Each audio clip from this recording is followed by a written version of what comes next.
Haba pai biang shaki kubor. Hakaway ke jingja ke basngawngiw.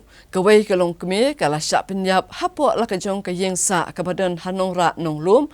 Bat ke Pulit ke la kemno ya Kurim jongka halor ke jing subajur. Ba uladon keti hakaban Pyniap ya la ke Kurim da ke badan tem da umau ha ubenai baladep. Superintendent ki Pulit ke district East Khasi Hills uba Vivek CM habakran ikilat patai kubor hakakat kendai trik ujeliau arajar arpusan. Ulito bagi Pulit ke layok ban kemno yau Donald Sohtun ubala subadun keti ban Pyniap ala kejongka Kurim ke kong pria kong setia. Ya gamet jongka kong pria lalap hak yeng saawai jongka Nongrah nonglum brei ha Shillong hadin laisngi bagalas Pyniap.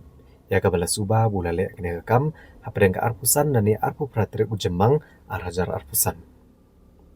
Kekong pria kadai kebadan arp sau senam kerta nak senong omnyo temar bat u Donald Sohtun arpusan senam kerta udah nak senong William mau penti.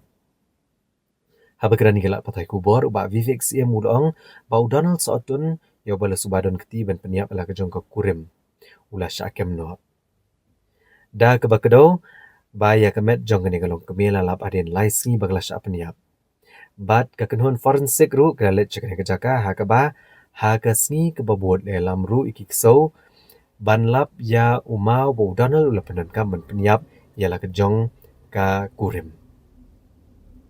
Uba Vivek CM le tho ba kisau K9 bala penankam lasma ya umau bat syam bade umau bola Pyniap ikene kelong kemia. Kumta ki Pulit kilalap ya umau bat ki Pulit ken sale ka charge sheet no shan ya kene ka jingja. Bat ki Pulit kila kurup ya umau bat shan ken sale ka charge sheet.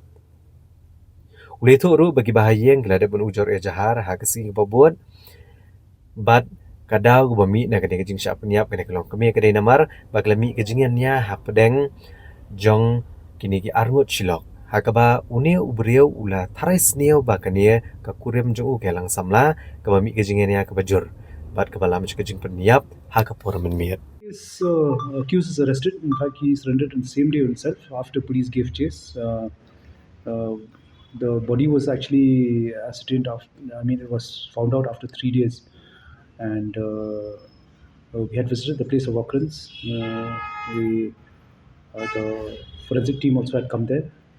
We had taken the dog spot next day. The weapon which was used, or the item which was used to murder the woman, also which was a stone.